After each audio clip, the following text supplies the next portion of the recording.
raconter la vie de quelqu'un. On peut s'attarder sur ce qu'il a bien fait, ou au contraire appuyer sur ses erreurs. On peut le laisser lui-même raconter son histoire, ou bien l'écouter à travers la parole des gens qui l'ont connu.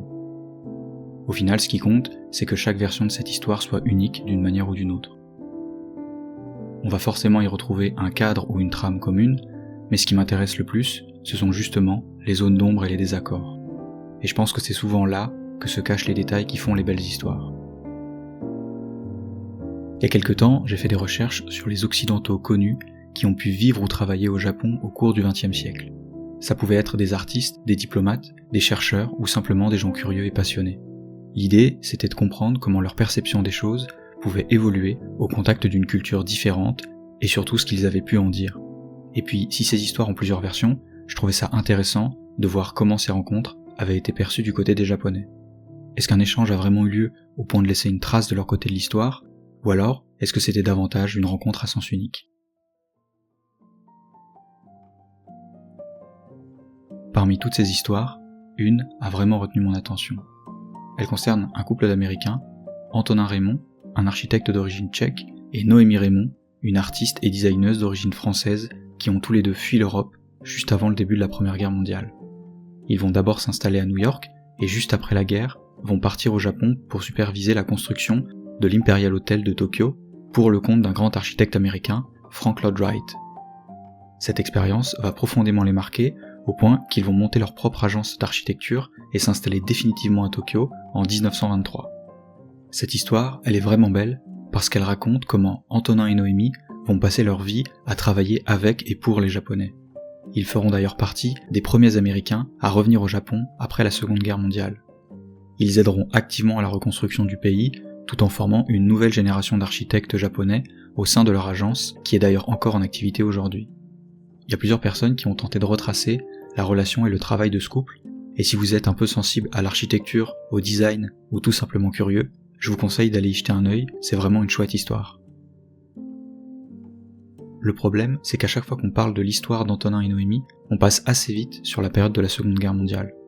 Alors il n'y a vraiment pas besoin d'être Hercule Poirot pour comprendre qu'un couple d'Américains n'avait absolument rien à faire au Japon à ce moment-là, et dans la mesure où on raconte souvent l'histoire du couple à travers leur passion commune pour le Japon, c'est effectivement pas une période super intéressante à ce niveau-là. Le truc, c'est que j'avais du mal à imaginer qu'un couple à ce point-là connecté avec le Japon ait pu traverser cette période de trouble sans avoir quelque chose à en dire. Je sais pas, je sentais qu'il manquait peut-être quelque chose. Qui sait, peut-être qu'en continuant à fouiller je trouverai ce petit détail. Et j'ai fini par trouver ce petit détail.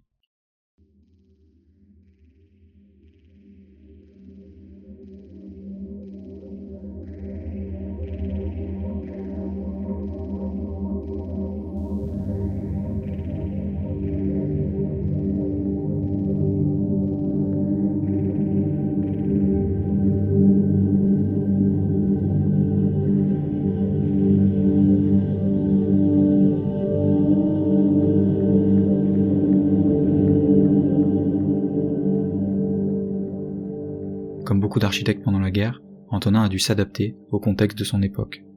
Il a notamment été sollicité par l'armée américaine pour construire des infrastructures et des bases militaires. Si cette partie reste tout à fait classique pour l'époque, le couple va aussi participer, à partir de 1943, à un projet un peu plus secret, The Japanese Village.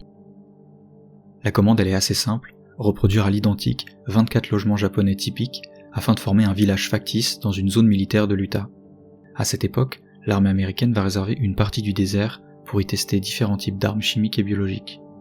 Ce site, c'est Dugway Proving Ground, et entre 1943 et 1945, l'armée va focaliser ses tests sur l'usage du napalm et des bombes incendiaires. Ce projet a été couplé à la réalisation de 6 appartements berlinois, appelés The German Village, qui a servi lui aussi à différents tests pour de futurs bombardements sur la capitale allemande.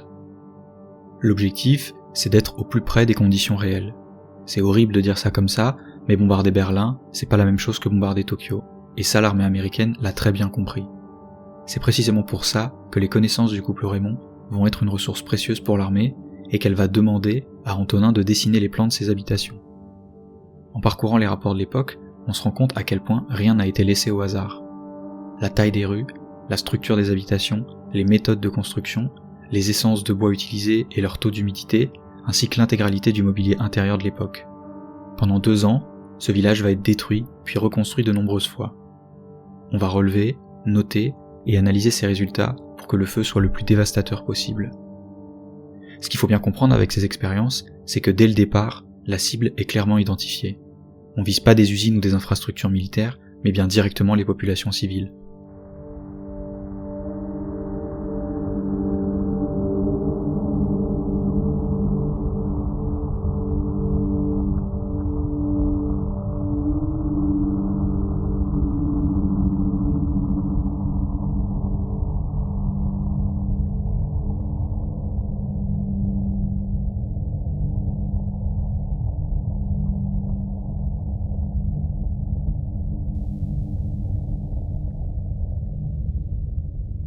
Entre février et juillet 1945, les États-Unis vont lancer une série de plusieurs bombardements sur la ville de Tokyo. Parmi eux, dans la nuit du 9 au 10 mars 1945, est lancée l'opération Meeting House, ciblant principalement les quartiers densément peuplés de la capitale japonaise. Ce raid à lui seul, c'est entre 80 et 100 000 victimes pour plus de 1665 tonnes de bombes incendiaires larguées par l'aviation américaine. Cette nuit deviendra tristement célèbre en tant que l'un des bombardements les plus dévastateurs de l'histoire. Au total, ces raids feront entre 120 et 150 000 victimes pour plus d'1 million de blessés. À titre de comparaison, on estime que les 2 bombardements atomiques de Hiroshima et Nagasaki ont fait entre 90 et 140 000 morts à eux deux. C'est à ce moment-là que j'ai compris pourquoi les gens qui racontent l'histoire de ce couple ne s'attardaient pas trop sur la Seconde Guerre mondiale. Je m'en veux aussi un peu de ne pas avoir pu imaginer que ce petit détail puisse être quelque chose d'aussi important. Pour autant, cette vidéo, elle n'est pas à charge contre Noémie et Antonin Raymond. Je suis absolument personne pour dire ce qu'il fallait faire ou non à ce moment-là, et je me garderai bien de porter un quelconque jugement de valeur 80 ans plus tard. Je souhaitais simplement profiter de cette occasion pour reconnecter 2 histoires qu'on a souvent tendance à garder éloignées l'une de l'autre. J'ai quand même essayé de chercher des explications à ce sujet de la part du couple. Une lettre, une interview, quelques mots qu'ils auraient pu laisser de leur vivant. Malheureusement, je n'ai trouvé qu'une seule phrase tirée de l'autobiographie d'Antonin Raymond, publiée en 1973. Ce ne fut certainement pas une tâche facile pour ma femme et moi de jouer un rôle clé dans l'élaboration de la stratégie pour vaincre le Japon. Malgré mon amour pour ce pays, j'ai fini par conclure que la meilleure façon de mettre fin à cette guerre était de vaincre l'Allemagne et le Japon le plus rapidement et le plus efficacement possible. Ce qu'il s'est passé à Dugway Proving Ground a été un secret d'État, mais ne l'est plus depuis longtemps. On trouve très facilement de la documentation là-dessus, et je suis vraiment pas une Élise Lucet de l'histoire de l'architecture. Par contre, je trouve ça dommage que la plupart du temps, on passe sous silence ce morceau de l'histoire du couple simplement parce que c'est possible de le faire. J'imagine que pour encore quelques survivants japonais de cette période, ce ne sont pas des événements que l'on peut mettre de côté aussi facilement, et certainement pas quelque chose qui ressemblerait à un petit détail. Ne pas oublier, ça tient aussi et surtout à la version qu'il nous reste quand plus aucun témoin n'est là pour en parler. Au-delà de la légende qu'on marquera en dessous de ces photos, qu'est-ce qu'on pourra raconter sur ce que les gens ont vécu à ce moment-là ? Peut-être que le pire serait qu'au fil du temps, ces événements ne deviennent qu'un mauvais rêve, jusqu'à ce que, collectivement, on soit incapable de croire qu'une telle chose ait pu vraiment arriver. Pour moi, si l'histoire d'Antonin et Noémie Raymond ne doit pas être abrégée, c'est surtout pour ne pas oublier celle de tous ces Tokyoïtes qui, cette nuit-là, ont vécu quelque chose qui ne doit plus jamais arriver.